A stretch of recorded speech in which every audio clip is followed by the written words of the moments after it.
जो हमारा टॉपिक है वो है पार्सन्स का सामाजिक क्रिया। देखिए पार्सन्स का, टॉलबर्ट पार्सन्स की यदि हम बात करें, टॉलबर्ट पार्सन ने सामाजिक क्रिया संबंधी सिद्धांत अपनी पुस्तक उन्होंने एक लिखी थी स्ट्रक्चर ऑफ सोशल एक्शन, जो कि उन्होंने सन 1937 में 1937 में प्रकाशित की थी। उसमें सामाजिक क्रिया के बारे में बताया। तो सबसे पहले कि सामाजिक क्रिया किसे कहते हैं, अगर हम बात करें सामाजिक क्रिया की बात, इससे पहले पैरेटो, दुर्खीम और मैक्स वेबर, इन सब समाजशास्त्रियों ने सामाजिक क्रिया की बात की है। पैरेटो ने, मैक्स वेबर ने और दुर्खीम ने। थोड़ा सा तुम्हें इन्हें जानना जरूरी है कि इन सब ने, पैरेटो ने, दुर्खीम ने और मैक्स वेबर ने सामाजिक क्रिया के बारे में क्या कहा है। देखिए अगर हम पैरेटो की बात करें तो विल्फ्रेड पैरेटो ने सामाजिक क्रिया, लास्ट टाइम मैंने तुम्हें पढ़ाया भी था, सामाजिक क्रिया को दो भागों में बांटा था, तार्किक क्रिया और अतार्किक क्रिया। याद है? तार्किक क्रिया और अतार्किक क्रिया। थोड़ा सा हल्का सा बताऊंगी इसके बारे में। पैरेटो ने कहा क्रियाएं दो प्रकार की होती है, तार्किक क्रिया और अतार्किक क्रिया। तार्किक यानी लॉजिकल एक्शन, जो तर्क पर आधारित हो, जो तर्क पर आधारित हो और जिसमें वस्तुनिष्ठता की बात की थी उन्होंने। वस्तुनिष्ठता कहते हैं जो घटना जिस रूप में घटित होती है उसका ठीक उसी रूप में उसका चित्रण कर देना, वो होता है वस्तुनिष्ठता। ठीक है, मतलब सच्ची फैक्ट्स, सच्ची चीजें, उसे तार्किक क्रिया की संकल्पना पैरेटो ने बोला है। अतार्किक क्रिया जिसमें व्यक्तिनिष्ठता होती है, व्यक्तिनिष्ठता, व्यक्ति जब किसी घटना के अंतर्गत अपने व्यक्तिगत विचारों को मिला देता है तो उसे कहा जाता है व्यक्तिनिष्ठता, और ये अतार्किक क्रिया के अंतर्गत आता है। तो पैरेटो ने तार्किक और अतार्किक क्रिया की बात की है। अगर हम दुर्खीम की बात करें, दुर्खीम ने कहा है समाज के अंतर्गत सामाजिक घटनाएं संपादित होती हैं और इसी के अंतर्गत सामाजिक घटनाओं के द्वारा समाज में संपादित होने वाली क्रियाएं जो होती हैं संपादित होती है। दुर्खीम ने समाज के माध्यम से सामाजिक क्रियाओं को बताया, वही मैक्स वेबर ने प्रतीकात्मक रूप में सामाजिक क्रिया को बताया। जब मैक्स वेबर ने सामाजिक क्रिया के बारे में बताया था तो आपने तार्किक, मूल्यांकनात्मक, प्रभावात्मक और परंपरात्मक, ये चार प्रकार की सामाजिक क्रिया बताई गई। कौन कौन सी? तार्किक क्रिया, मूल्यांकनात्मक क्रिया, प्रभावात्मक क्रिया और परंपरागत क्रिया। तो यहाँ पैरेटो, दुर्खीम और मैक्स वेबर, आप सभी ने सामाजिक क्रिया के बारे में अपने विचारों को व्यक्त किया था। पैरेटो ने तार्किक अतार्किक क्रिया के माध्यम से, दुर्खीम ने समाज के माध्यम से और मैक्स वेबर ने प्रतीकात्मक क्रिया के माध्यम से कि किस प्रकार तार्किक, मूल्यांकनात्मक, प्रभावात्मक और परंपरागत क्रिया संपादित होती है। अब आते हैं हम पार्सन्स पे। देखिए पार्सन्स ने सामाजिक क्रिया के बारे में क्या कहा है। क्रिया, इंग्लिश में इसको एक्शन बोलते हैं। एक्शन, क्रिया का मतलब कार्यों से ही लिया जाता है। क्रिया किसे कहते हैं? काम को करना, कार्य, वही तो क्रिया होती है, एक्शन। पार्सन्स, टॉलबर्ट पार्सन ने कहा कि जो हमारा समाज है और जो समाज के सामाजिक संबंध है, इन सामाजिक संबंधों का निर्माण होता है मानवीय क्रियाओं से। ध्यान से समझना। देखिए आप सभी को मैं समझाती हूँ या बार बार जब बताती हूँ, वो इसलिए बताती हूँ, बुक की लैंग्वेज थोड़ी टफ होती है। बुक की लैंग्वेज में हम पता कर ही नहीं पाएंगे कि सामाजिक क्रिया कहाँ से शुरू हुई और क्या उसका वास्तविक अर्थ था। टॉलबर्ट पार्सन, फिर से रिपीट कर रही हूँ मैं, टॉलबर्ट पार्सन ने सामाजिक क्रिया के बारे में बताया कि सामाजिक क्रिया हमारे समाज में सामाजिक संबंधों का निर्माण होता है और सामाजिक संबंधों का निर्माण होता है मानवीय क्रियाओं से। मानवीय क्रियाएं, देखिए फॉर एग्जाम्पल, छोटा सा एग्जाम्पल दूंगी। आप ट्रेन में यात्रा कर रहे हैं, फॉर एग्जाम्पल मैं या आप रेल में यात्रा कर रहे हैं, ट्रेन में, ठीक है। आप ट्रेन में बैठ गए, दूसरे व्यक्ति भी जो जा रहे हैं यात्री वो भी बैठे हैं, आप चुपचाप बैठ के पूरी यात्रा कर ली, उसे हम सामाजिक क्रिया नहीं कहेंगे। लेकिन कई बार क्या होता है, सामने बैठे वाली चेयर पे आप पूछने लगे, अरे आंटी आप कहाँ से आई हैं? अच्छा कि तो मेरी मौसी भी रहने वाली है, कहाँ जा रही है? वहाँ तो मैं भी जाऊंगी, चलो दोनों का साथ हो गया, अच्छा रास्ता, जर्नी अच्छे से कटेगी। कहने का मतलब सामाजिक संबंध जो होते हैं मानवीय क्रियाओं, जब उन्होंने आपस में यत्न किया तभी तो संबंध बनते हैं। अगर आप क्लासरूम में आए, फॉर एग्जाम्पल, चलिए दूसरा एग्जाम्पल लेते हैं कि बात करूं सामाजिक संबंधों की या मानवीय क्रियाओं की, फॉर एग्जाम्पल जैसे आपका नया नया सत्र शुरू हुआ है, क्लास में आप पहली बार पहुंचे हैं, क्लास में बहुत सारे छात्र छात्राएं हैं। यदि आप चुपचाप बैठे रहे, किसी से इंटरेक्शन बोलते हैं अंतःक्रिया, आपस में बातचीत करना, अगर बातचीत नहीं कही तो आप क्लास से वैसे ही चले जाओगे। लेकिन जब क्लास में आए, आप पूछेंगे आप कौन से सब्जेक्ट से आए हैं, किधर के रहने वाले हैं, तो आपस में फ्रेंडशिप हुई, फिर नोट्स का आदान प्रदान हुआ, तो कहीं ना कहीं ये सब क्या है, मानवीय क्रियाएं हैं। और टॉलबर्ट पार्सन्स कहते हैं हमारे समाज में सामाजिक संबंधों का जो निर्माण होता है उसका आधार होता है मानवीय क्रियाएं। जब मानव प्रयत्न करता है तभी तो सामाजिक संबंधों का निर्माण होता है, तभी समाज में सामाजिक संबंध बनते हैं। अगर हम कहने लगे हमारी रिश्तेदारी, फ्रेंड सर्कल, ग्राहक दुकानदार का संबंध, कई बार हम किन्हीं दुकानों पे बहुत अच्छा मानते हुए जाते हैं क्योंकि वहां पे हमारे संबंध इस प्रकार बन गए कि वो हमें अच्छा, कि अरे आप आ गए, बहुत अच्छा सामान आया हुआ है, चलिए आपको मैं दिखाता हूँ। तो कहने का मतलब इतना है, टॉलबर्ट पार्सन्स भी यही कहते हैं कि जो सामाजिक संबंधों के निर्माण है उसका आधार मानवीय क्रियाएं होता है। फिर टॉलबर्ट पार्सन्स क्या कहते हैं, पार्सन्स कहते हैं क्रियाओं के लिए कर्ता व्यवस्था, कर्ता परिस्थिति महत्वपूर्ण होते हैं।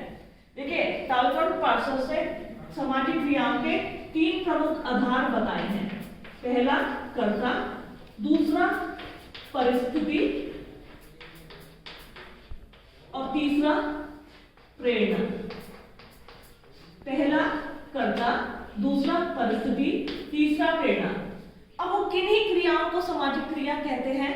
पार्सन्स कहते हैं सबसे पहले क्रियाओं को संपादित करने के लिए इंपॉर्टेंट होता है व्यक्ति यानी कर्ता। जब तक व्यक्ति ही नहीं होगा तो क्रियाएं कहां से शुरू होंगी? कर्ता। फिर दूसरा होता है परिस्थिति, कि ऐसी परिस्थिति बने जिसमें कर्ता जो है अपनी क्रियाओं को संपादित करे। और उनका तीसरा महत्वपूर्ण पॉइंट है प्रेरणा। बिना प्रेरणा के हम कोई भी कार्य नहीं कर सकते हैं।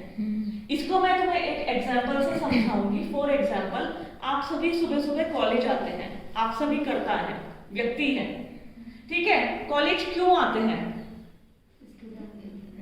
कॉलेज पढ़ने के लिए। और पढ़ क्यों रहे हैं आप लोग? कुछ परिस्थिति सुधारने के लिए या अपने करियर को बनाने के लिए। देखिए सबसे इंपॉर्टेंट आप लोग कर्ता, परिस्थिति कि हमें अपना करियर बनाना है, ठीक है? और प्रेरणा, यदि हमें जीवन में सफल होना है, अपने आगे के जीवन को सफल बनाना है तो हमें कॉलेज जाना होगा। प्रेरणा, आंतरिक प्रेरणा कहते हैं ना, हम अपनी आंतरिक प्रेरणाओं से प्रेरित होकर क्रियाएं करते हैं। देखिए अगर फॉर एग्जांपल आज मैं कहती हूँ आज मैं बहुत बोर हो रही हूँ, मेरा बिल्कुल भी मन नहीं लग रहा है, चलो गाना सुन लेती हूँ। प्रेरणा, जब हमारी आंतरिक प्रेरणाएं हमें प्रेरित करती है कि अब तुम्हें लगा अरे बहुत दिन हो गए किताब उठाए हुए, अब पढ़ना चाहिए क्योंकि मुझे लगता है कि अगर अब पढ़े तो मेरा एंट्रेंस क्लियर हो जाएगा। तो आंतरिक प्रेरणाएं से प्रेरित होकर वो परिस्थिति बनती है और कर्ता क्रियाओं को संपादित करता है। ये टॉलबर्ट पार्सन्स ने सामाजिक क्रिया के अंतर्गत बताया है। फिर आगे चलकर टॉलबर्ट पार्सन्स क्या कहते हैं, चलिए ये समझ में आया? कर्ता, परिस्थिति, प्रेरणा। कंफ्यूज हो गए, चलो दोबारा से बताती हूँ। देखिए सामाजिक क्रियाएं, पार्सन्स कहते हैं सामाजिक संबंधों के निर्माण का आधार होता है मानवीय क्रियाएं। ध्यान से समझना, सामाजिक संबंधों के निर्माण का आधार क्या है? मानवीय क्रियाएं, ठीक है? मानवीय क्रियाएं कब बनती है? जब ये सब परिस्थितियां हमारे सामने हो। सबसे इंपॉर्टेंट कर्ता, क्रियाओं को करने वाला व्यक्ति। कर्ता मतलब क्रियाओं को करने वाला व्यक्ति। परिस्थिति, जिन परिस्थितियों के अंतर्गत वो क्रियाओं को करता है। प्रेरणा मतलब जिन आंतरिक प्रेरणाओं से प्रेरित होकर हम क्रियाएं संपादित करते हैं।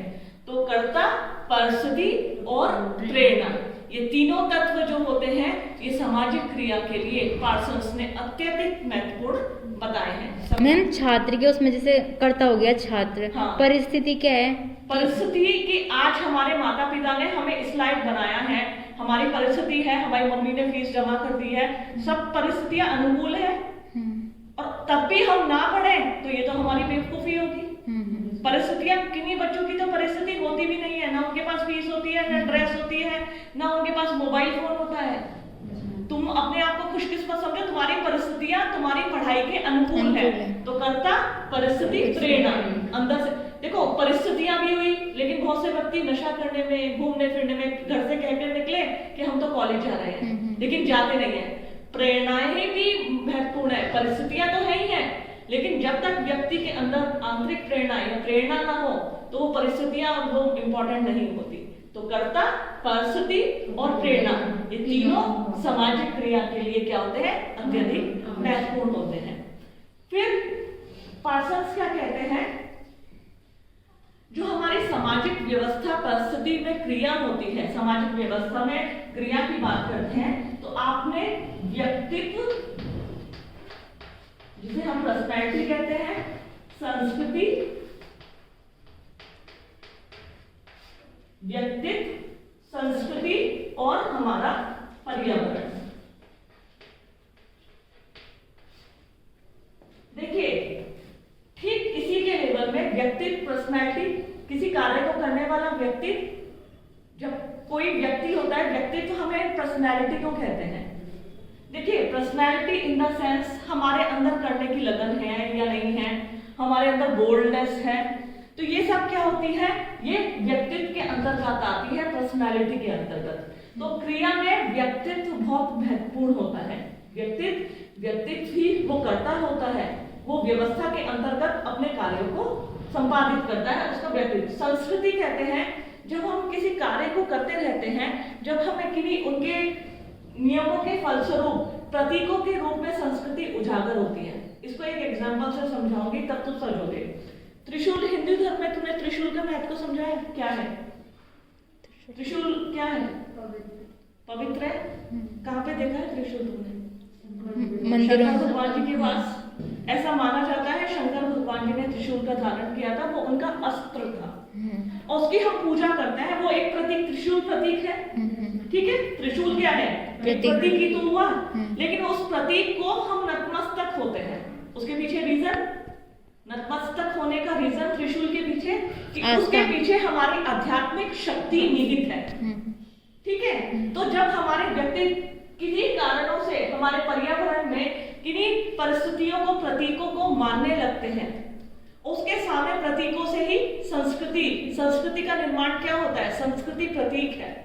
अगर हम बात करें तो संस्कृति क्या है? What is culture? कल्चर, अगर हम बात करें, वास्तव में जो हमारे प्रतीक है, भौतिक संस्कृति के, जब तुमने पढ़ा होगा भौतिक और अभौतिक संस्कृति। भौतिक संस्कृति जितने भी वस्तुएं होती है, अभौतिक संस्कृति हमारे नियम, विश्वास, आचरण, ठीक है? तो लेकिन कहीं ना कहीं संस्कृति का उदय जो हुआ है, पार्सन्स का कहना है, प्रतीकों के रूप में हुआ है। प्रतीक जो होते हैं व्यक्ति के मन में, सामाजिक व्यवस्था में बैठ जाते हैं और कहीं ना कहीं सामाजिक व्यवस्था में अनुकूलन में सहायक होते हैं, और वो पर्यावरण जिसके अंतर्गत व्यक्तित्व का निर्माण होता है और हमारी संस्कृति का विकास होता है। तो टॉलकट पार्सन्स ने मुख्य रूप से कर्ता, परिस्थिति और प्रेरणा, इसके माध्यम से अपने सामाजिक क्रिया के सिद्धांत को बताया है कि किस प्रकार जो सामाजिक क्रिया होती है वो कर्ता और उसके लिए महत्वपूर्ण परिस्थिति और उसकी आंतरिक प्रेरणाओं से प्रेरित होकर व्यक्ति क्रिया करता है। एक छोटा सा एग्जांपल और दूंगी आपको इसको बताने के लिए। देखिए, कई बार क्या होता है, हम लोग बहुत, जैसे कहते हैं ना, इच्छा भी होती है।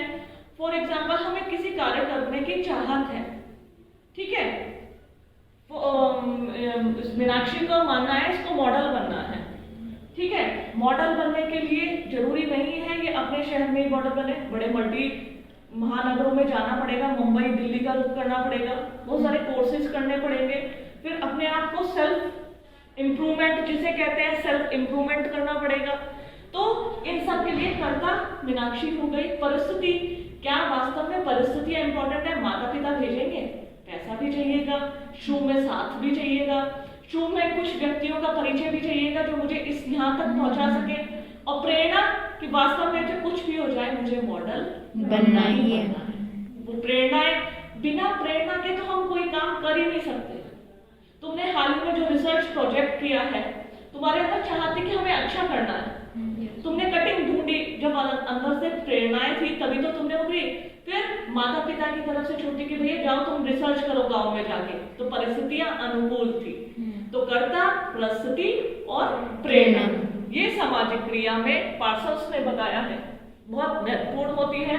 इसी के माध्यम से सामाजिक क्रिया, सामाजिक संबंधों में मानवीय क्रियाओं का योगदान होता है।